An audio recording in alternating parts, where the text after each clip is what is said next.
Mindfulness Collective. This, right here, right now, is the joy of being a live stream coming to you live from Brooklyn, New York. And folks, very nice to be here with you. We're here in our dark, creepy lounge. This is a good time. Excited to be here with you. So, folks, what is going on? This is our first day in our totally unsculpted new empty space. That's why it's so empty. Delighted to be here with you. What is going on? I'm fully not in position. I had to dive into this spot very suddenly because I was dealing with a puppy. So what is up, folks? Where are you? What's going on? And hopefully this stream is functioning. Let me know if it is. That would be actually a good question. Is the stream functioning properly? Because the internet's different, everything's different. Let me know if it's coming through clear and pleasant. What's going on? How do you like the new set? It's a little minimal. Remarkably shiny. I had just showered before this, so I'm probably a little shiny. Little peek behind the curtain here. One of the big tricks for dealing with a lot of big lighting is powder. Look at that. Suddenly not shiny. Yes, this can transition to being a makeup tutorial for meditators. Folks, what's going on? Where are folks at? Oh, excellent. We have Chris Ingram joining us from Guatemala City. Welcome, Guatemala. Guatemala. Everything's clear. Excellent. Question for you. I know where you're coming from, but what are you grateful for? That's what I want to know. Let me actually get into the position that I planned on being in.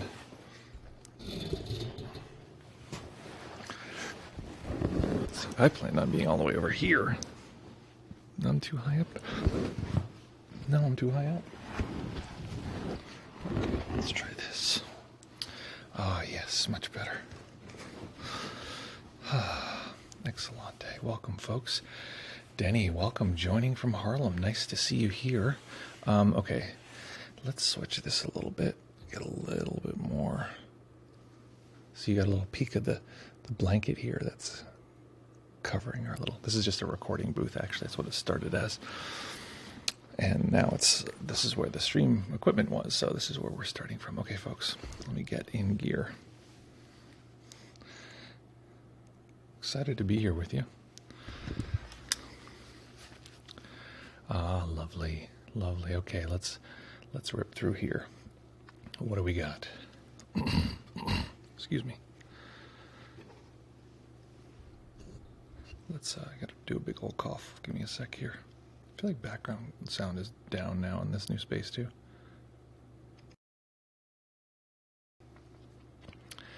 Excellent. We're in basically like a little tree fort here. So it's like this is actually behind me is foam. And above me is a blanket because we're recording in here. We're doing recordings for the new platform, and that was lots of fun. I actually kind of like this. I never get to sit when I do the stream, so it's sort of nice to actually be like sitting. It feels like something like very good, solid about it. Okay, excellent. So let's see what we got here as people begin to trickle in. Everything is like dismantled here. I just have a keyboard sitting on my lap. Oh, I didn't realize the bottom was red.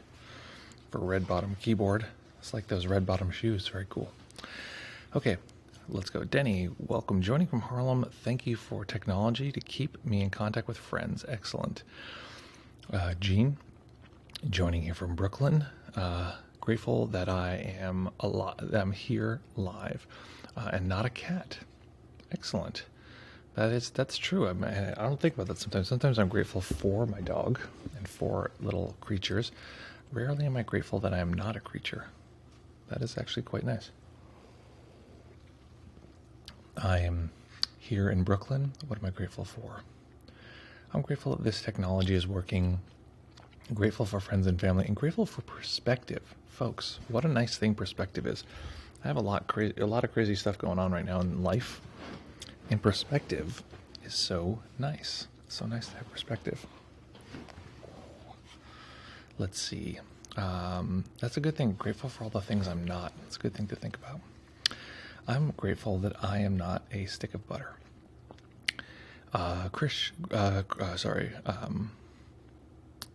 Chris says, grateful for meditation technology. Absolutely. Meditation technology is the best.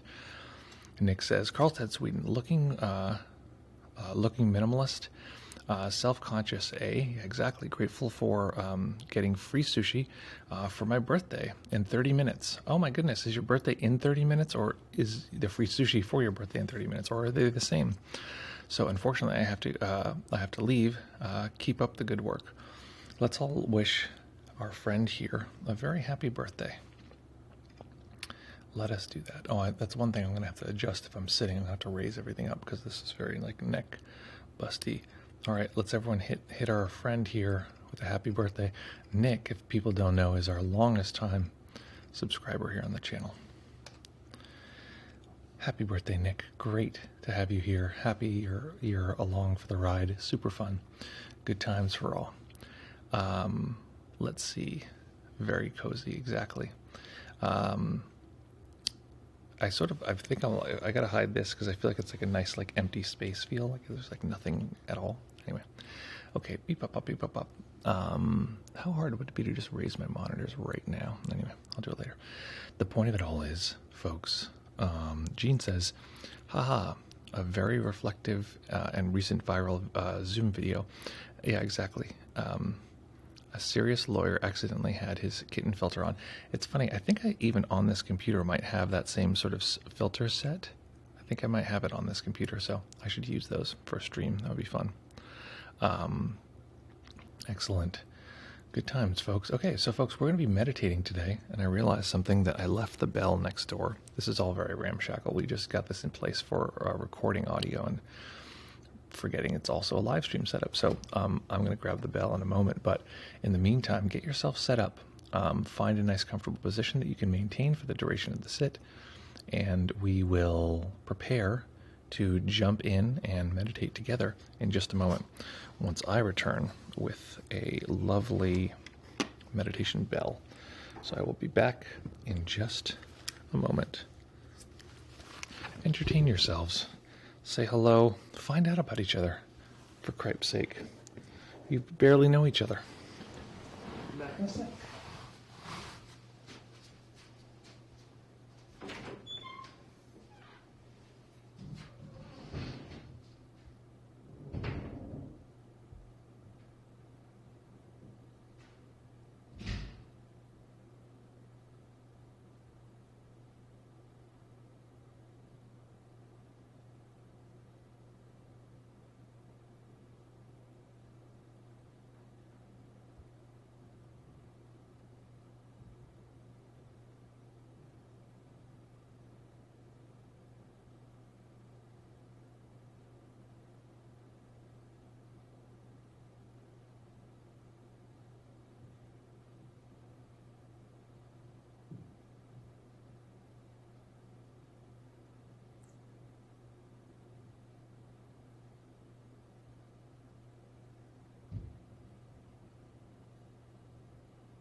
Coming.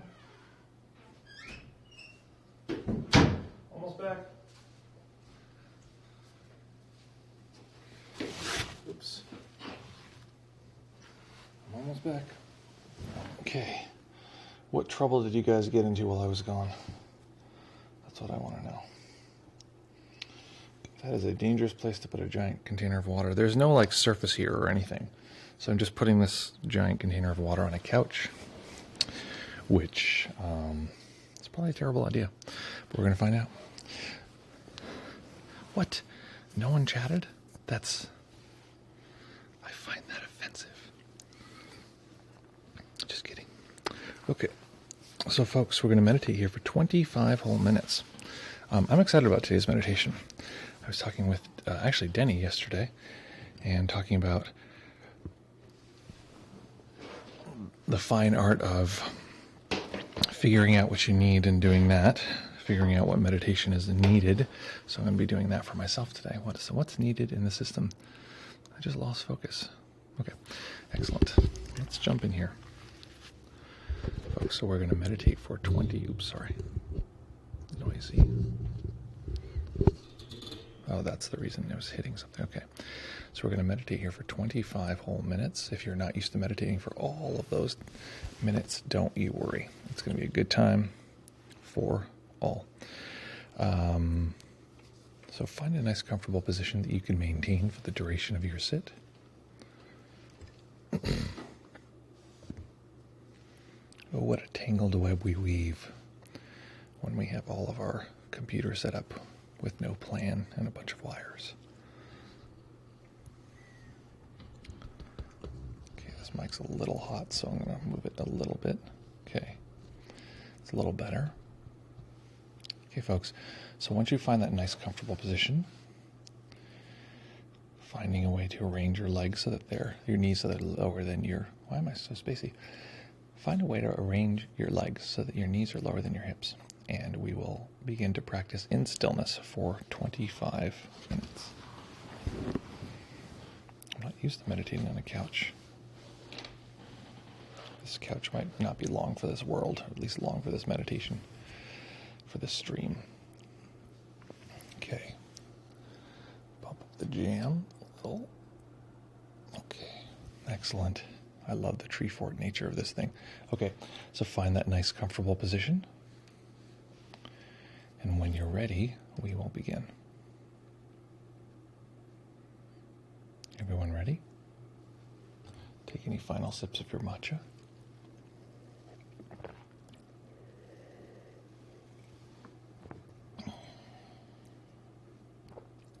Clear your throat. And we'll begin.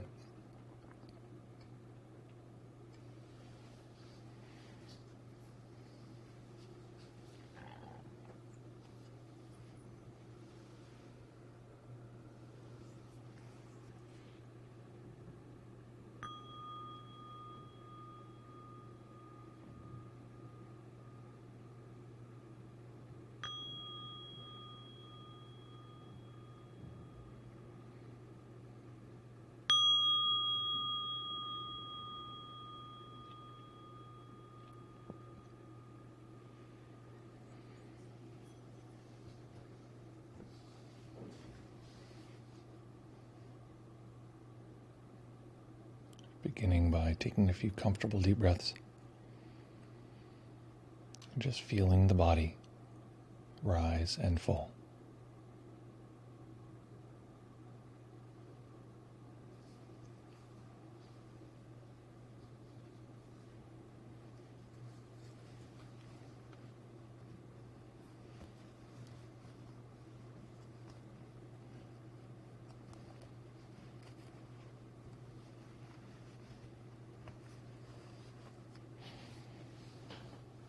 Each time we begin a meditation, we begin with the momentum of all of the previous moments.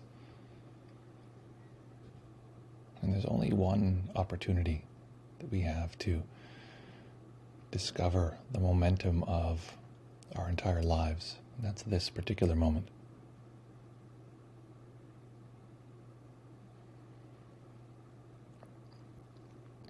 So bringing that curiosity, what would a cosmos feel like if it could express itself in the form of a bunch of energy packed together in the form of a human body? What would that feel like?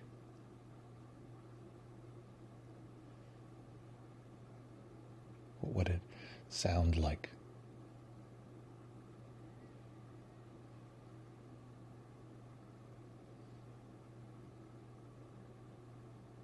And although our eyes are closed, or if we're practicing with the eyes open, they're resting on a single point.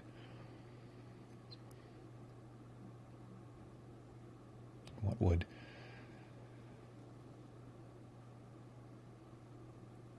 a cosmos of strangely arranged data look like?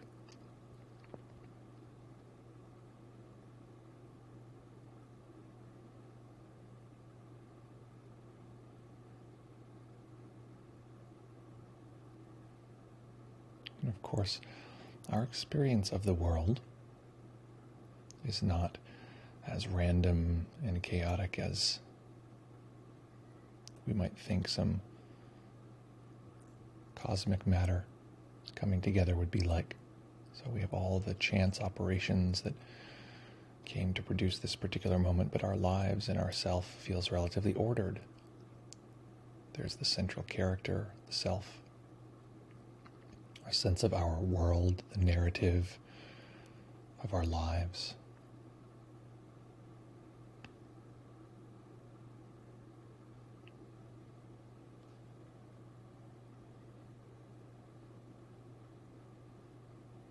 All of this seeming order laid on top of this impossibly complex set of circumstances that led to this moment. It's helpful to know that all of that order is the mind. It is a kind of hologram laid on top of raw sense data. So beginning by physically relaxing the body, but being very interested in what the sensations of a relaxing body are. Don't assume that they should be or will be like X, Y, or Z. Let them be as unique as they truly are.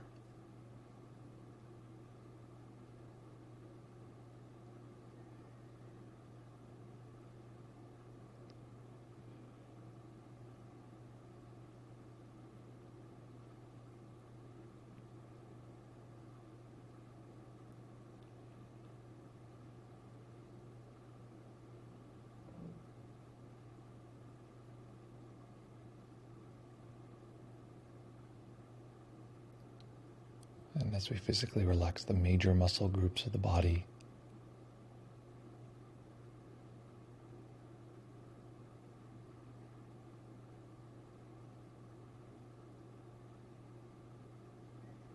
relaxing more than we can physically feel,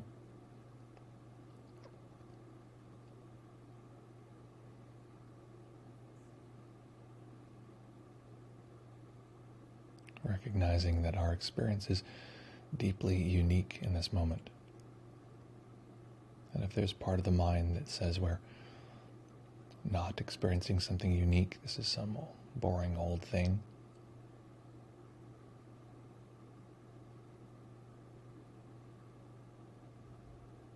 just noticing that that is particular to this moment. That too is part of the same set of sense data.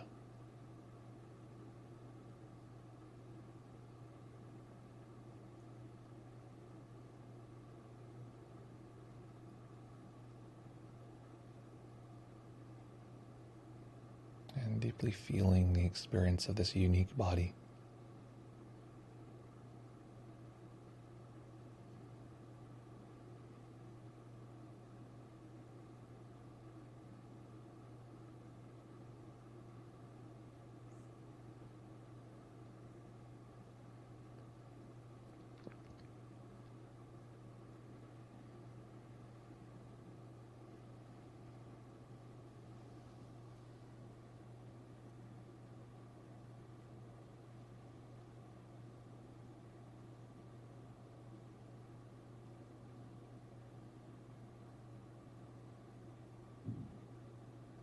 And seeing if you can take in the overall experience of the body. Not so much worried about the shape of the body, just taking in the amorphous blob of body sensations as one big envelope, one big pool of data.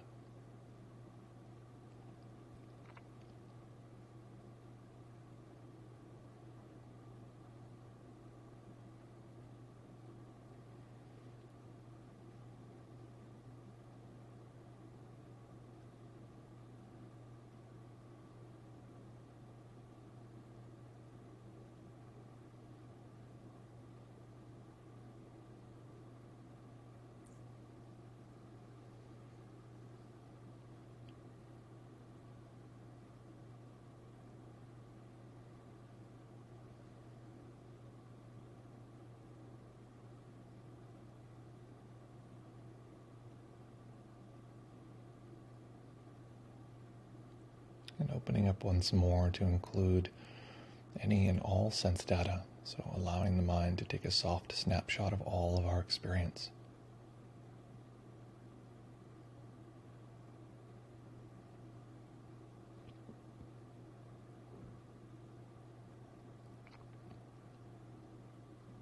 And the way we don't get caught, the way we don't let this large snapshot pull us into some narrative or some drifting thought, is by being very clear about this particular moment's sensations.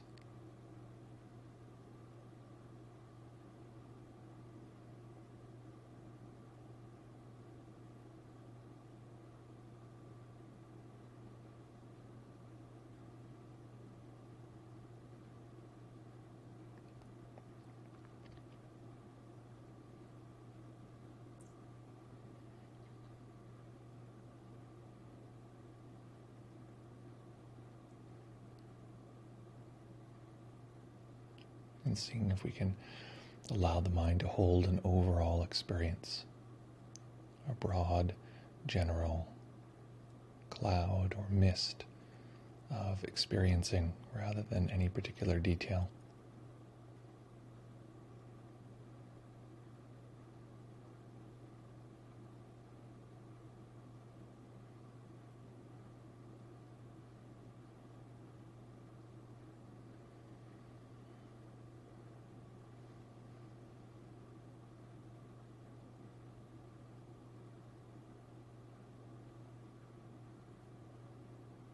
If we get drawn into any particular detail, simply noticing that and introducing it back to the overall experience.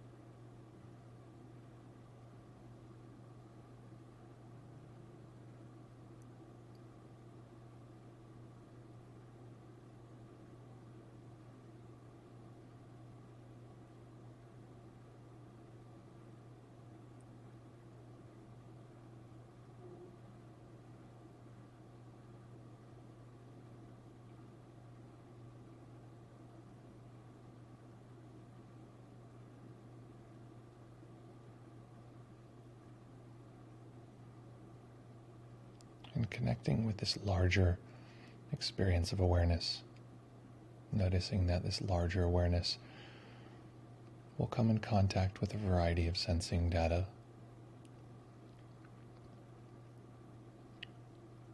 seeing, hearing, feeling, but it does not differ in the way it knows each of these different senses.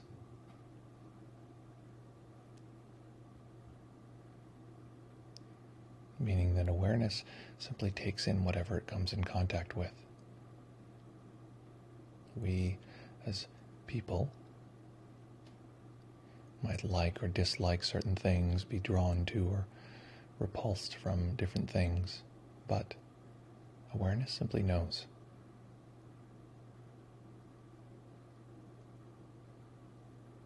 It simply takes in.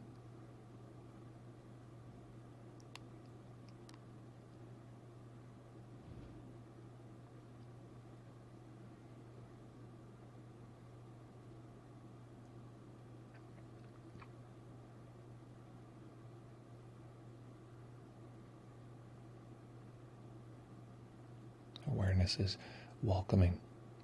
In this way, it's by its nature kind. It doesn't need anything to be different.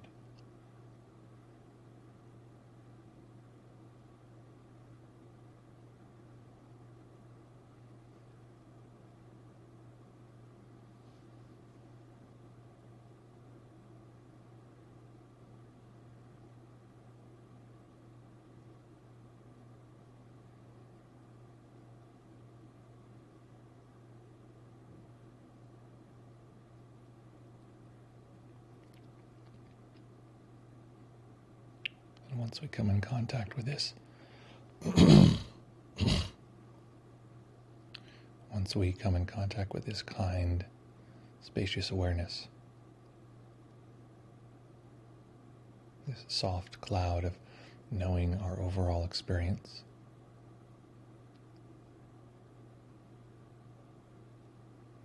We're going to allow that awareness to transmit a message to all of our experiencing, as though the awareness itself could speak.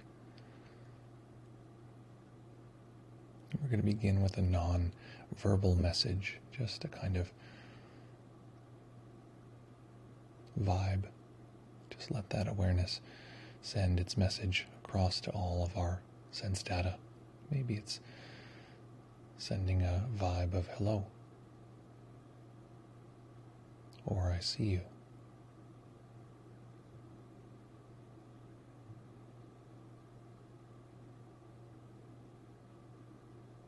Seeing if at first we can transmit this message without needing to repeat the words over and over, just getting the sentiment.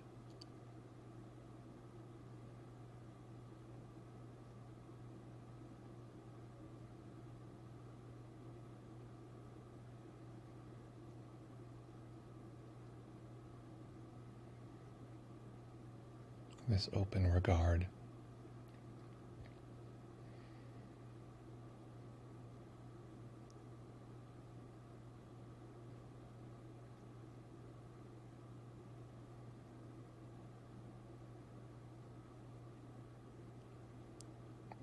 And we may find that we can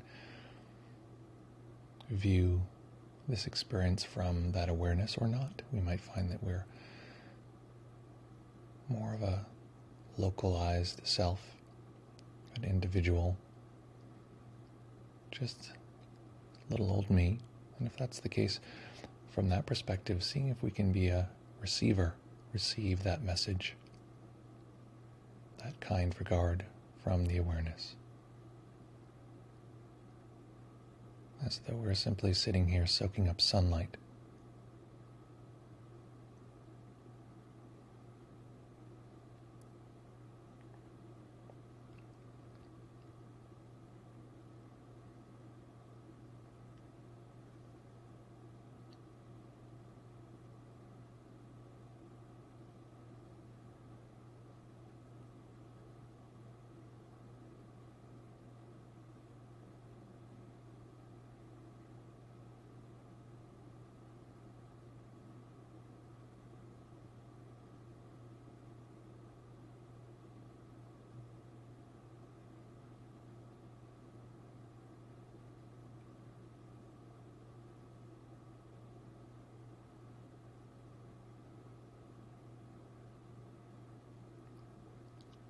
So whether we feel like we are transmitting this kind regard or receiving it,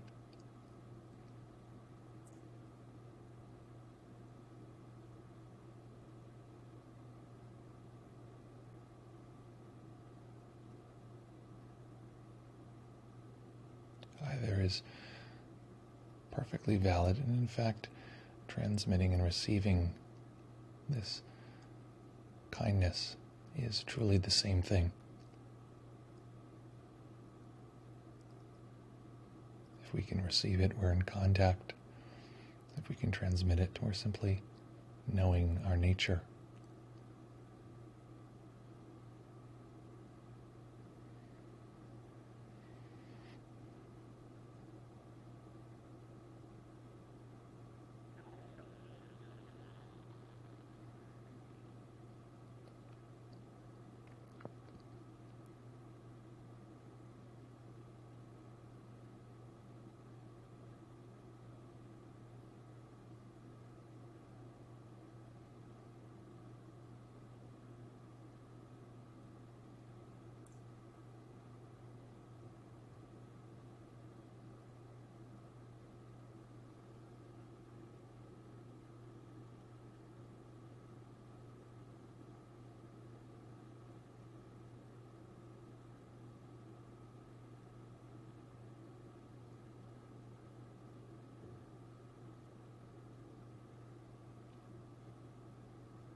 And if we drift away or some part of us forgets, just coming back, either transmitting or receiving.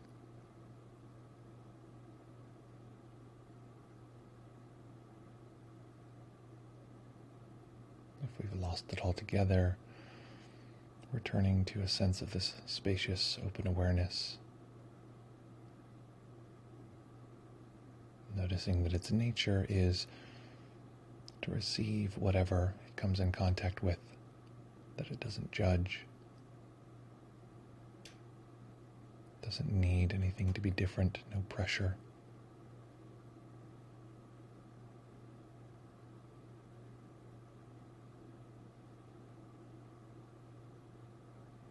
And letting that kind awareness transmit its nature, its welcoming regard.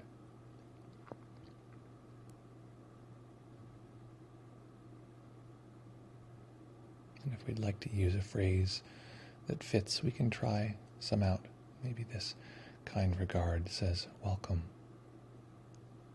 or I see you.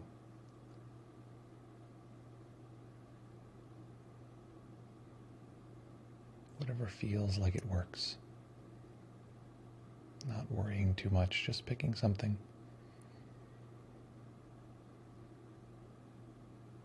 Deciding if words work or if we'd like to use a non-verbal communication.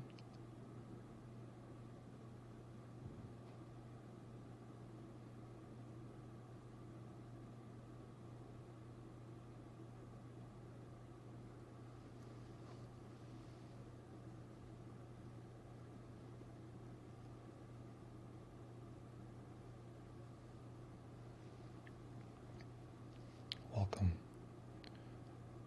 Welcome.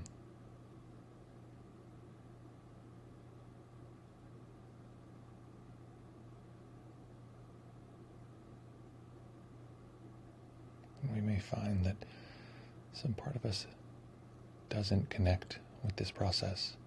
It's not a bad thing.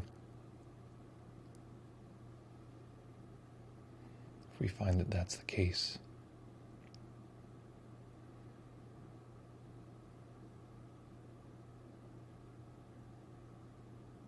simply noticing some part of us does not feel this kind regard. This is valuable information. This is a part of us that feels disconnected.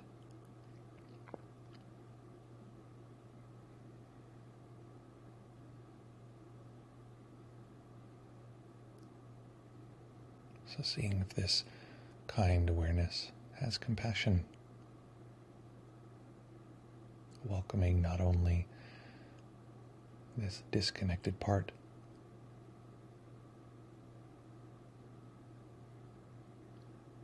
but also welcoming that it doesn't feel the connection, that it feels a kind of lack or loss. How do we feel towards the part of us that doesn't feel connected?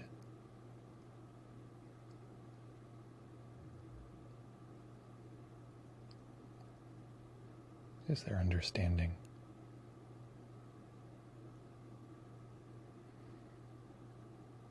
Compassion.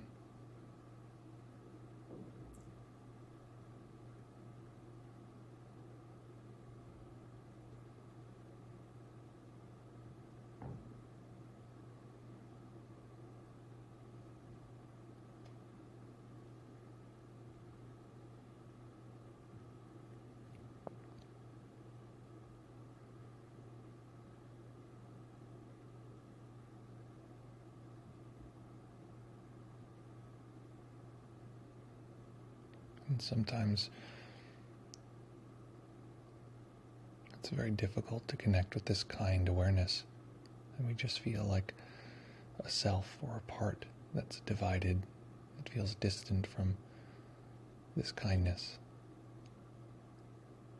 So without trying to change or force that part to be anything, simply let it know that there is this kindness, that it is available, even if it doesn't want it right now.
Often these parts of us feel they need to worry. They need to be concerned. They need to feel they're missing parts, to feel what's not present, a kind of loss. So simply understanding, yes, I see you. I understand.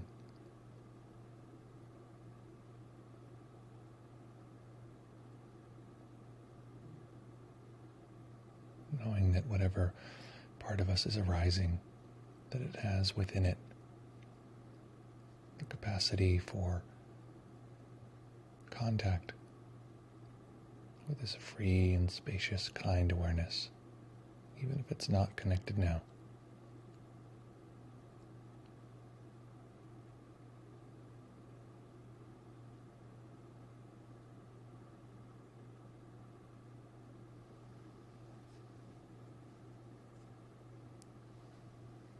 So staying with the practice, staying in stillness, allowing a tiny bit of light to enter the eyes.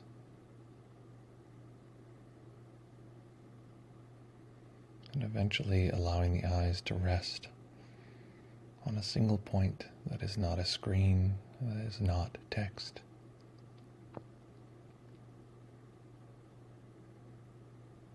Allowing this transition to be very subtle, observing very clearly what this particular experience is like.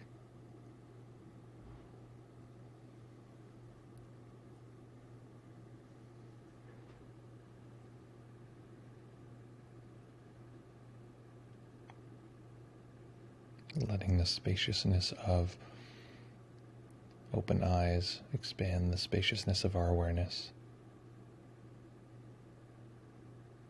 Taking in our periphery.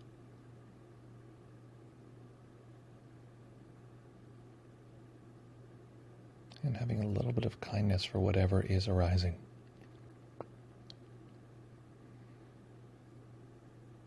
Knowing that any unpleasant experiences are simply natural. Of course, they'll arise at times.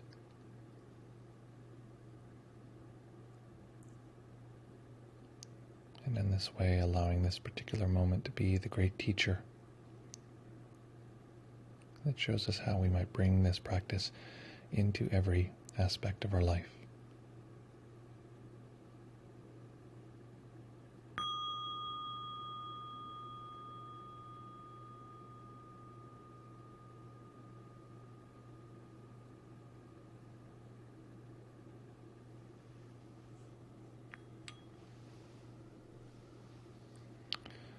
Okay, we have a little frozen camera.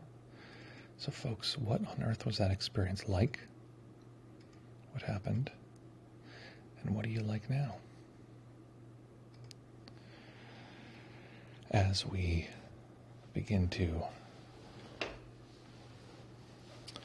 jump in here, yeah, what was that experience like? What happened? What do you like now? And I would love to hear your reports. If you want to use the old digits, if you want to jump in on Discord, any and all opportunities, any of all options, that's what I'm looking for. It's very hard to type with a keyboard on your lap. Any of these options are excellent. Here we go. Okay. Let's see here. This is the Discord. If you want to jump in and chat, I'd love to chat. And if not, I totally understand. Let's jump into reports. Exalted Bro is here with us, and Exalted Bro has something very important to say once I get the internet functioning again. Here we go. Exalted, nice to see you with us. Hopefully that was a fun time. Okay. Exalted asks, I gotta restart it. Okay, here we go. Exalted asks, on a scale of 1 to 10, how happy are you with your life and in you life? So that's 2 numbers. Or is it not something you can put on a scale since awareness doesn't need anything? Yeah. On a scale from 1 to 10, how happy are you with my life and in my life? It's hard for me to distinguish with my life and in my life. I don't know, it's hard for me to distinguish those two. It's also, I mean, I think this is worth noting that, the process and the path of awakening doesn't make you less human. So it doesn't make you, not have difficult feelings. And that's, I think, one of the things that people really get caught up on. They're like, oh, if I really, really deeply know meditation, I'm not going to have what I used to talk about as negative experiences or negative emotions. And it's just not true. And it would be, one thing that I've learned is that if you want to, sell tickets, basically, if you want people to be like really amped on, paying attention to you or giving you money or whatever, you just make some ridiculous promises and you get a lot of people who are really into that and they pay attention to it. So that's not my interest personally. I want to be as honest as I possibly can and talk about what my actual experience is, because I experience my, what I've gone through and what I've developed over time is very valuable for me.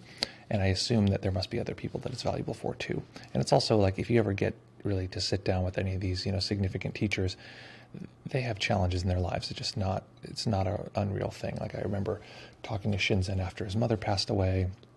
I remember, I was actually, interviewed Chuladasa just before the whole scandal broke, stuff like this. So these are all real things that people experience, and it's not like they experience them and they're just bliss. They experience all the difficulties, but the difficulties have less of a tooth. They're less like painful, and the recovery time is much, much faster. It's like but I think it's worth noting that for me, and I can talk about my experience, I have times when it's just like, oh my God, things are really hard and they feel yucky or, disappointment. So I'll give you a very real example. Just before this, literally, this is, when did this happen?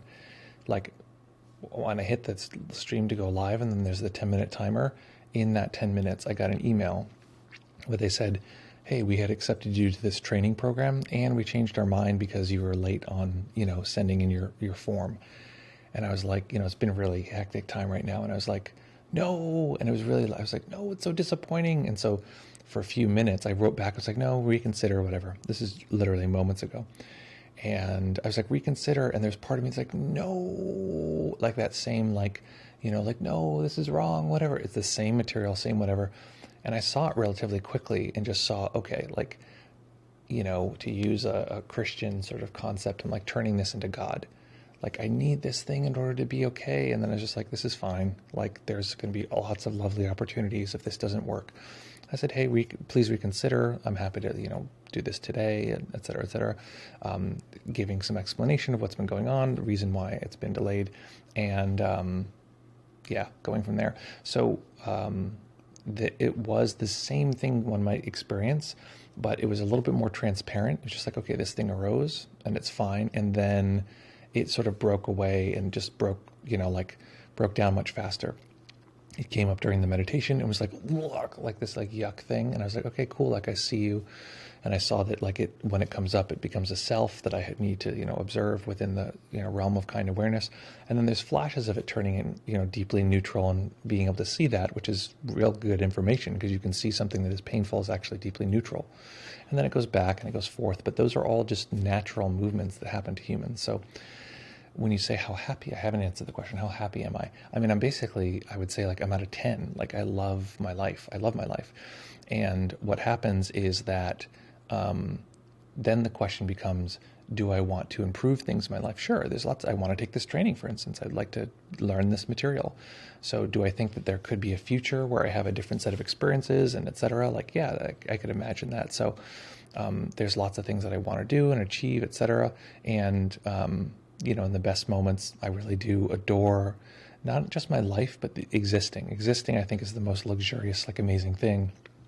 That what happens, though, is that I will forget to notice that, and I'll just, have the ordinary experience of like, oh, I got to go. It's, I got to do the same routine again every day, like the same normal things that people experience. But a lot of it is just bringing awareness back and realizing, wow, this is really, really incredible. This, system that I'm experiencing right now. So hopefully that helps answer the question. If not, tell me again, and I'll answer. answer. You see you have made a few more comments below, so I'm happy to answer those. Okay, let's see here. Chris says the following. I noticed that while I was momentarily in kind awareness, the sense data of body sensations lost their shape, and then I could see the mind forming a body image, trying to give these sensations meaning. Absolutely. So at the beginning, I realized it was a little conceptual because I just sort of jumped in and was like, no, let's just talk about like the nature of cause and effect. And so I talked a little bit about how like, the mind is pulling all these pieces together and how like we're really just experiencing very raw data. And that all of the order that it seems like is here is the mind doing that. It struck me in that moment, so I wanted to share it. But that is, if we consider, maybe we don't think this, maybe if we think that there's a God that's sort of like planning this all out, then this doesn't really work. But if we think that it is actually, that there is a raw set of data and that what we're doing is getting closer or further away from the sort of nature of that versus like the mind, basically, kind of the way science views things, that we're really just a random set of material. If we take that perspective to some degree, any order that there feels like there is right now, any sense of time or any sense of self or world or any of these narratives that we engage in, if it is the case that it is this random set of data, just sort of it's by chance that humans exist, any sense of that order is the mind. It is the mind placing that on our experience rather than it is nature and reality. That's what that is. So when you see raw sense data, it often doesn't have a form. It's just this sort of amorphous blob of material, and then the mind will say, okay, this is in the shape of a body. It's helpful for survival, but it's not necessarily, always the truth.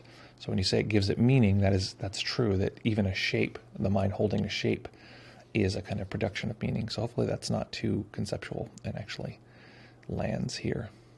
Okay, Jean says that her comment is continued. Okay, so I'm going to do both of Jean's in a row. Thanks for that note, because there's two comments here. Jean says, that felt extremely brief today. I had a few drifting thoughts but was mostly focused and still. One thing I've noticed, I often have to adjust my arms or hands because I feel tension in my wrists.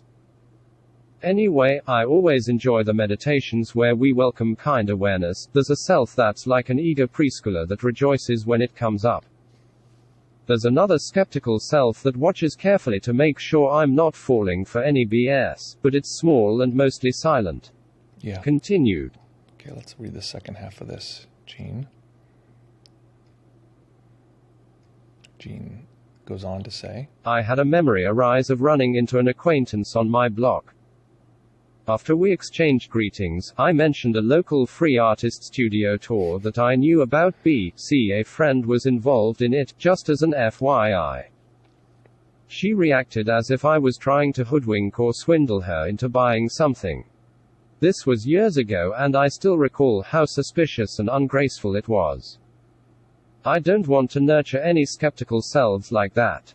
Got it. I was like, I thought you were saying like, I had this thought during the meditation, and then you went into this like long dream-like narrative, and then I said this to the person, then they said this to the person, then this is what happened, and then I was a bowl of soup, but I was also my mom, which is weird, I thought that's where you're going. So you had this memory of a skeptical moment where you said something to someone and they sort of reacted in a very weird way.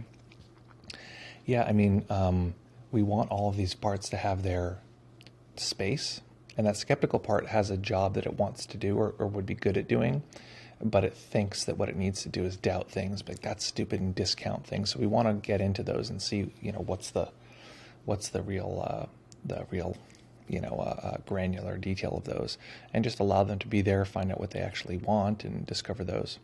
Exalted goes on probably from his previous point here. It says, I know awakening doesn't remove all negative emotion from you, but it does change your relationship with negative stuff, right? Yeah, absolutely. It's more transparent, it's less sticky, its recovery time is much quicker. And I think that when people talk about like stages of awakening, I think it's just you move further into that. I mean, it's not my experience where like no matter how painful anything is, it just doesn't make a difference to me. I could be having surgery without anesthesia or looking at a nice sunset. My system still prefers the sunset. I still put, sweetener in my sweetener in my matcha because I like it, but that's okay. It's okay to like things and want things. Part of it is that an early model of Buddhism, Theravada, will say that there are negative things that we need to get rid of, and that we once we get rid of these things, we'll have a pure sort of complete and total experience of a kind of emptiness that is deeply fulfilling. As Buddhism progresses, it takes in and metabolizes more and more of the what we call negative, to the point where it basically at some point says that all of these experiences, they might seem unpleasant at the beginning, but actually within them they have the nature of this sort of divine Buddha nature, this sort of true being. Now, what I want to point to is that they talk about this true being, and in many cases they do talk about awareness, but I want to really put a fine point on it, that we're talking about qualities that awareness has all the time. So everything that is known by the mind is known by awareness. There's no other, it's just, that is what it is. That awareness is deeply neutral. So while our experience of it might be like, oh, push, pull, yank, whatever, to know that experience and to be clear about the part of the mind that is knowing it, is to know these qualities of this deep equanimity, this deep tranquility, this deep spaciousness and silence, and all of these qualities. So every experience we have is actually shot through with this deep, peaceful, dynamic, creative quality of the mind knowing. So that might sound like a bunch of mystical words, like whatever, but it is very much the case that it is very practical, and you can directly have contact with it right now, because you can check your own awareness and see, is there some part of me that wants right now, that needs this moment to be different, or is a self that is sort of trying to navigate this moment? And if that is, can I introduce it to more sense data? And in that moment, does the intensity of that sort of wanting or craving die down? And the same works for pain or any other difficult sensation, difficult emotion. Does, for even an instant, that difficulty die down once it's known in a larger context? And we immediately have data to that effect. So you say, I'm able to relate to difficulty from a better place. What I'd say is just to be really picky. This is Exalted Bro says this. It's not that I just want to be, the answer is sort of yes, and it's helpful to be picky on the language here. From a better place. So relate to difficulty. It's actually to know that the difficulty is also transcendently perfect. I know that sounds sort of like this is some magical thing, but it really is like that. Within the difficulty itself is everything I need. And I'll tell you this is going to sound crazy. The most, Chris, ask any question you want anytime. Always feel free. It doesn't have to be related to the meditation. Always ask any question you want.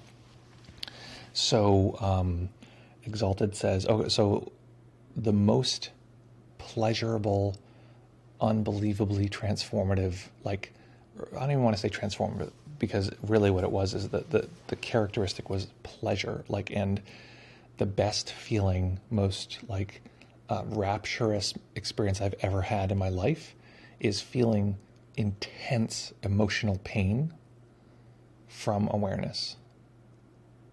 So imagine the level 10 emotional, agony, internal, old, somatically held, what is it called? Traumatic emotion, basically, from very, very difficult, tumultuous childhood, being a very sensitive kid in a family where there's a lot of tough stuff happening. Feeling that in an unmitigated way from kind awareness was the most relieving, pleasurable thing I've ever experienced in my life. And still that comes up at time to time. Whenever I have contact with that awareness, it's a seed of that. I can tell, oh, right, that's the same thing. So hopefully that is helpful in telling you what life is like in terms of relating to difficulties. Jean now says, I had a memory arise of running into an acquaintance on my block. After we exchanged greetings, I mentioned a local... Okay, great. Thank you. Okay. I was like, oh, you're telling me again. I thought you were clarifying. I was like, no. Remember, you skipped around. Okay, so Chris has a question here. And folks, I am going to have to jump off early today. Sorry, I wanted to announce while everybody's here, no stream Friday. Very sorry, but no stream. I am traveling to go see a friend who's moving to California, and the only day that I can possibly do that traveling is Friday. I had half a mind to do it sort of like on a selfie stick and like do it in the car or whatever. If I can set it up so that I can drive without having to look or do anything or whatever, I might do that, but let's just assume no for now. If you see an alert that says, live stream while driving, maybe, but I'm probably going to skip it. So folks, okay, let's hear, and so which means I'm going to have to jump off and really soon. Okay, so Chris asked the following question.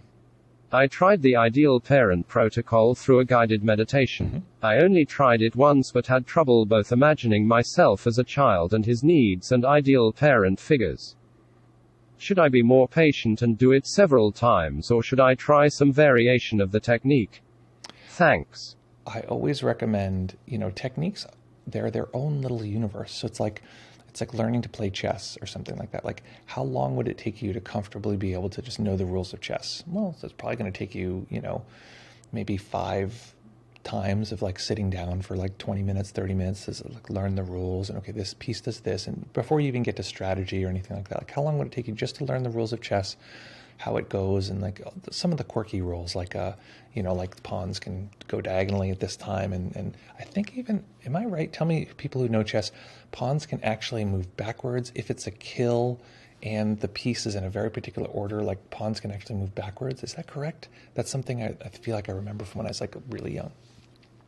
So the point is, it's going to take you a few times. So just imagine that's how long it's going to take you to just get the basic structure of these different pieces. I tend to always break everything down into really, really small pieces, especially when I hear people are reporting challenges. And I've heard the same exact challenge before. It's hard to imagine myself as a child. It's hard to imagine them as these sort of ideal parents. So what I would do then is spend a meditation imagining myself as that child. And, I think parts work is helpful here because you can just say, where is the part of you that's that vulnerable? Because we all, there's some part of us that's so, like a little bit lost, a little vulnerable. It's like, hey, how does reality work again? And usually the major part of us sort of takes over and is like, hey, it's okay, don't worry about that. Like, you settle back, I'm going to take care of this stuff. But there's some little part of us that's like, oh no, this is hard. What do I do? Right? So we're looking for that, to find that part of us. We can see, where is that in the body? Where, how do we feel towards that part that feels very vulnerable? And that's, that would be enough for an entire meditation just to get that. Then we could say, what are ideal parents? And they could be like, remember this comes from Vajrayana, that, let's see. Okay, so about Chessa. So, oh yeah, that's what it is. When they move diagonal, they can get a piece that's in that diagonal spot. They can just go past it and then capture that piece. That's what it is. So I bet you the backwards thing is something some like little kid told me when I was like in kindergarten and we were learning chess. So which is weird. I mean, it seems weird to me that they're teaching that in kindergarten, but it's great. I'm glad they did. Okay, so I was just saying something about, remember this comes from Vajrayana, so these are gods. So you can imagine like a deity that is, uber powerful, or uber, like just this incredible caretaker. So in a sense, you just imagine that they're there, right? These two caretakers who are just this incredible force of like love and, joy, and there'll be resistance. It'll be like, I don't know, this isn't, it's hard to imagine. There's some like push or like, I can't quite connect. That's probably pointing to some part of us that cannot connect to this ideal parent. So this is my take. I'm not a ideal parent practitioner or teacher, but I know the protocol a little bit. Whatever resistance arises, that's good information. So we can say, okay, this is part that resists. Maybe that part is that vulnerable piece. Maybe it's actually a figure that stands to protect that vulnerable piece. This is more like parts work. And so it's like, no, this is stupid, this doesn't work, or just gets distracted, or I can't do this, whatever. And it's there to protect that distraction, or that sleepiness is actually trying to protect this little guy. I just realized somebody called during the stream and I'm getting something delivered today. So I suddenly am like, oh, no, okay, cool. That was not the delivery people. Okay, great. I'm going to turn my phone on for that purpose. Okay, so it's breaking it down to these different parts. So that's just generally my take. That's what I would suggest. Okay, cool. So you're clarifying. So no, not backwards, just a special capture on a very special situation called en passant, right? Referring to chess pawns, right? That's so if there's they typically move this way, but if there's a piece right in front of the pawn can move diagonally this way and capture that piece, I believe. Can that happen anywhere on the board? Is it only within a certain range? Anyway, I'm sure this is not that interesting for everybody, so we'll just leave it there. Folks, I'm going to jump off the stream for 3 intersecting reasons, one of which is that my body would like to take a rest. My body would like to visit the washroom. So, folks, lovely to see you as always. I don't think we're going to be back here in fewer than 48 hours, folks. I think I'm probably going to call it now and say we're not going to meet here Friday, but we will meet here Monday, which is very exciting. Maybe we'll be in the same little dark corner. Maybe not. Maybe we'll have all this worked out, but we'll find out. Thank everyone for your wonderful practice, good times to hang out with everybody, find out about what's new, what's going on, and welcome to this little fort that we're building here, the cozy corner, and looking forward to seeing everyone very, very soon. I'm going to be in a better posture because right now I'm in this sort of weird, the posture I tell people not to sit in, which is exactly what I'm recommending against. So, folks, let's see here. Let's do this outro music. Folks, as always, lovely to see you here. In this particular moment, just take a second to take in your environment. Soak it in. Take it in with awareness if you can, a big, wide swath of all sensation. Notice the mind is drawn to particles within that environment. And notice that those particles will pull our attention and seem so important, but it's our job to reintroduce those particles to our overall experiencing. And over again, showing each little particle, each little self, each little different part of us that arises, that there is a larger perspective, and that larger perspective is unconditioned, it's timeless, it's boundless.